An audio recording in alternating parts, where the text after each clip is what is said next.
êtes-vous venu au doublage? Alors, doublage, c'est venu en même temps que le théâtre. Dans cette pièce, cette première pièce que je jouais, donc 6 personnages en quête d'auteur de Pirandello, on devait être une trentaine de comédiens sur scène.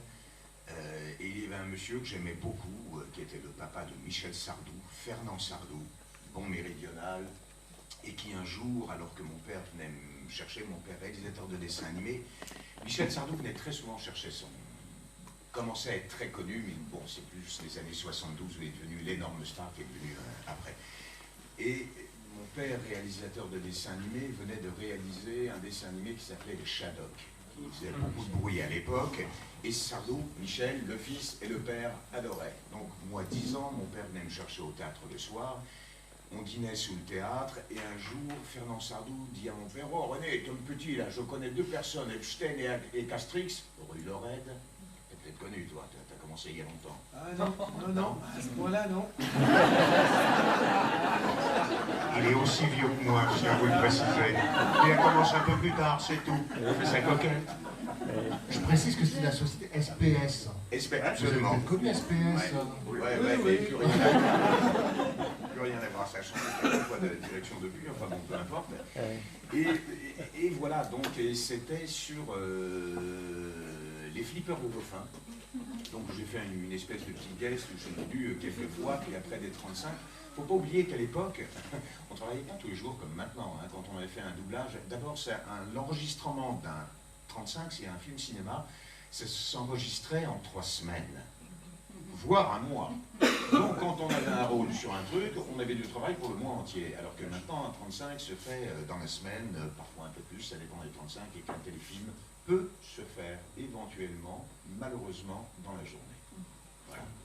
Ça s'appelle des raisons économiques, comme partout.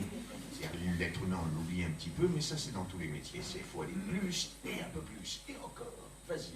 Sauf que là, on est arrivé à un moment où on ne peut pas aller plus vite parce qu'on ne peut pas parler plus vite que par les gens qui sont à l'image. On est arrivé au bout. Voilà. Et Flipper le Dauphin, vous étiez pas très grand, enfin... Non, je faisais un petit garçon de 10 ans, des petits guests qui passaient dans la série, pas le petit personnage principal. Hein. Et après, des années après, il y a une dizaine de 10-15 ans, là, après j'ai refait, ça m'a fait sourire d'ailleurs, la nouvelle série où je faisais le papa, le personnage principal. Le temps passe. On va passer derrière. Comment vous êtes venu au doublage et votre premier doublage? En fait,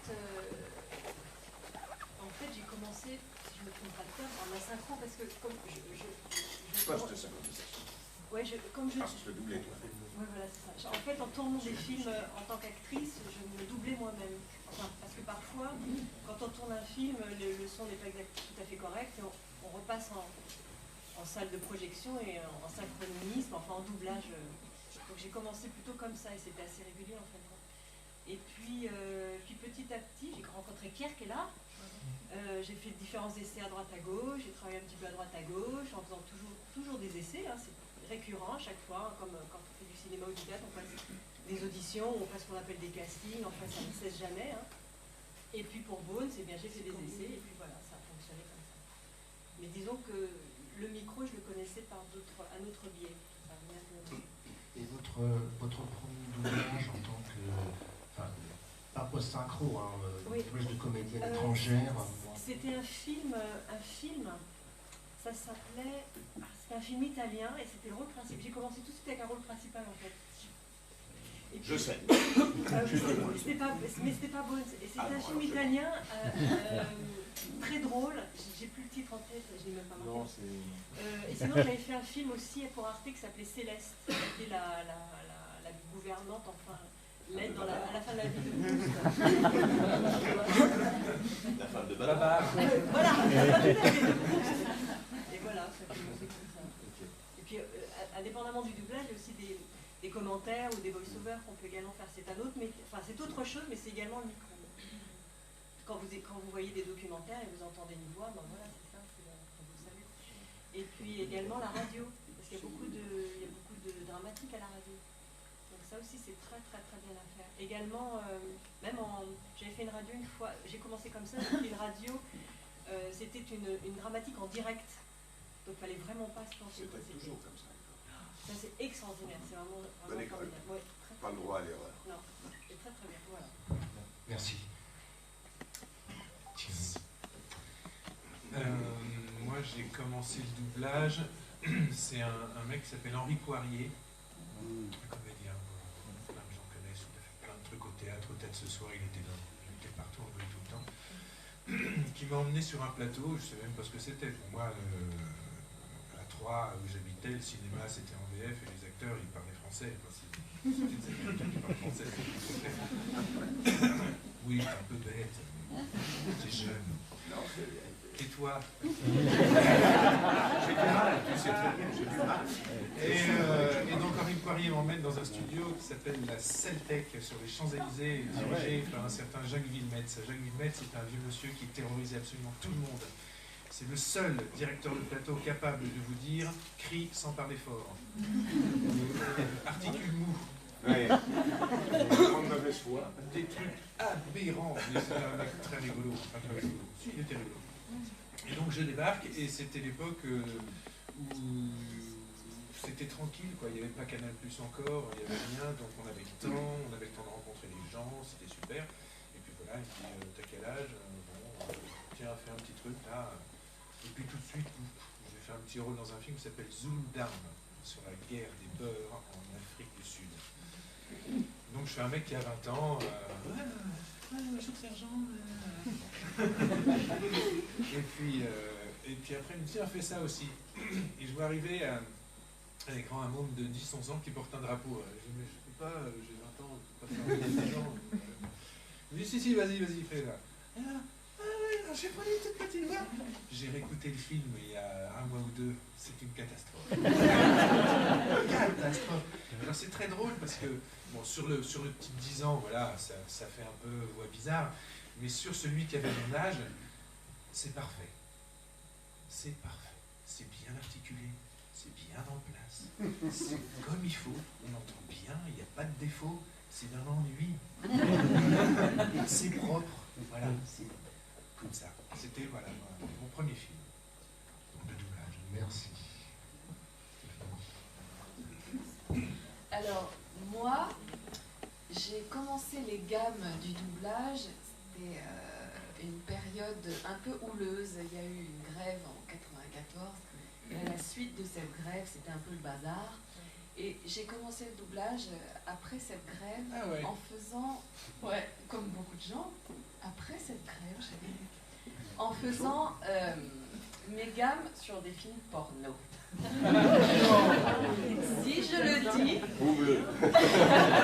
c'est très facile en fait d'apprendre sur ça parce qu'il n'y a que des O et des A. Pour lire en place, c'est très facile.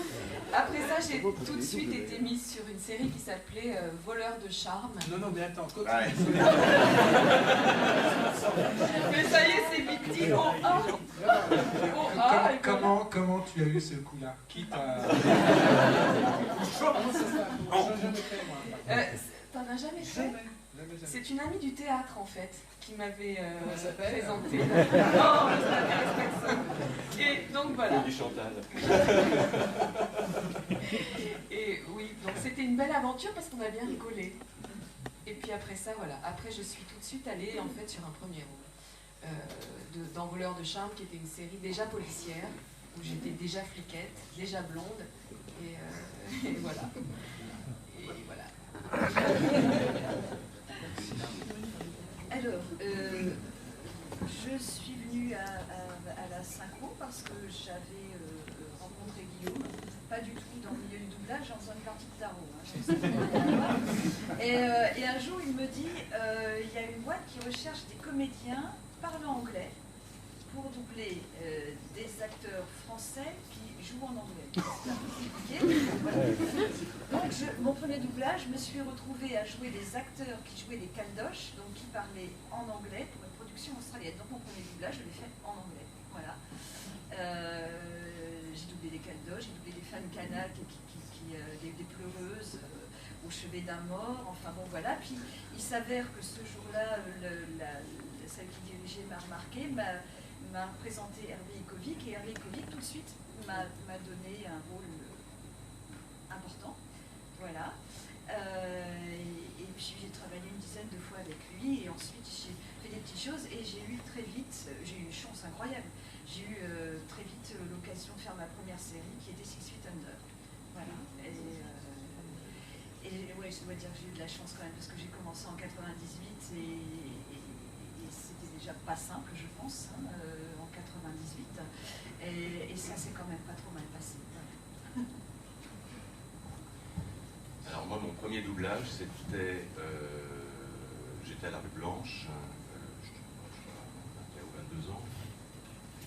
Et un jour, j'avais assisté chez Gérard et Martine Cohen, qui avait un studio Marcadet, rue Marcadet. Et un jour, il m'appelle et il y avait juste un mot à dire sur un film allemand qui avait fait grand bruit. C'était sur la vie de Rosa Luxembourg. Et je faisais un jeune soldat qui était à l'entrée de la prison comme ça. Et à un moment, Rosa Luxembourg lui disait « Vous êtes d'où, vous ?» Et le mec lui répondait « Bremen » en allemand. Donc de Brême. J'ai jamais réussi à mettre les labiales en place. Et double labial, c'était l'horreur, j'étais pétrifié de crack et je me suis fait jeter, enfin voilà. Ça a été mon premier doublage. Des années plus tard, quelques temps après la fameuse grève dont tu parlais, Stéphanie, j'ai été amené, mais alors tout à fait par hasard, un copain qui m'appelle un matin en me disant « Écoute, j'ai un problème, je devais faire cet après-midi une journée d'ambiance et de petit rôle avec Jean-Pierre Dorat à tel endroit. Est-ce qu'on propose autre chose de vachement plus intéressant? Est-ce que tu me remplacerais? On a à peu près la même voix, c'est pour des ambiances, etc. Il n'y a pas trop de problème et tout. J'y suis allé et il s'est trouvé que cet après-midi-là, il manquait un rôle de 25-30 lignes à peu près à Dora. On était 10 garçons, 10 filles sur le plateau. C'était un truc, c'était les grosses productions de France 2 à une époque sur la Bible. Il y avait eu Adam et Ève, Jésus de Nazareth. Là, c'était un épisode sur Jacob. Et à un moment, il y avait une espèce d'énorme bonhomme comme ça, Vin Diesel avant l'heure, et qui arrive et dit « Oh, Jacob, Jacob, les pharisiens !» Et Dora dit « Ah, lui, je l'ai pas, on a oublié de le caster, je termine le film ce soir, comment je vais faire ?» Et il a fait essayer, moi il ne me connaissait pas, c'est la première fois que je venais là. Il a essayé les 9 mecs, sauf moi, donc à un moment j'y suis allé au culot, je me suis dit allez c'est maintenant ou jamais. Je suis allé voir, j'ai dit excusez-moi, j'ai pas un ego démesuré, mais enfin, faut pas que je nourrisse une trop grande parano pour me dire que là vous avez essayé les 9 mecs, ça vous va pas, l'un est trop léger, l'autre, voilà, sauf moi, donc est-ce que je peux juste essayer quoi, il y a 30 secondes, juste essayer. Et puis bah, je me suis dit c'est maintenant ou jamais, donc j'ai fait perroquet, je me suis dit est-ce que je peux avoir l'original. J'ai fait perroquet, que je... Oh Jacob, Jacob. Et puis il a juste appelé son assistante dans les bureaux et puis il a dit c'est bon je l'ai. Et après ça, il m'a fait bosser en petit rôle ambiance, sur des jolis rôles, etc. Il m'a fait bosser sur tous ses films pendant 6 mois, 8 mois. Et puis un jour, j'ai eu un appel, la boucle était bouclée, j'ai eu un appel de Martine Cohen, dont je m'étais fait lourder quelques années auparavant, qui m'appelait pour doubler Hugh Grant dans Raison et Sentiment. Et vraiment sans essai, sans rien, parce que voilà, il n'y a pas d'essai. Ça a été le point de départ, ça a été ma première carte de visite. La deuxième grosse carte de visite, ça a été Six Feet Under, qui est une série qui a un petit peu marqué les esprits quand même. Voilà, on a eu la chance de faire pendant 5 ans, 6 ans.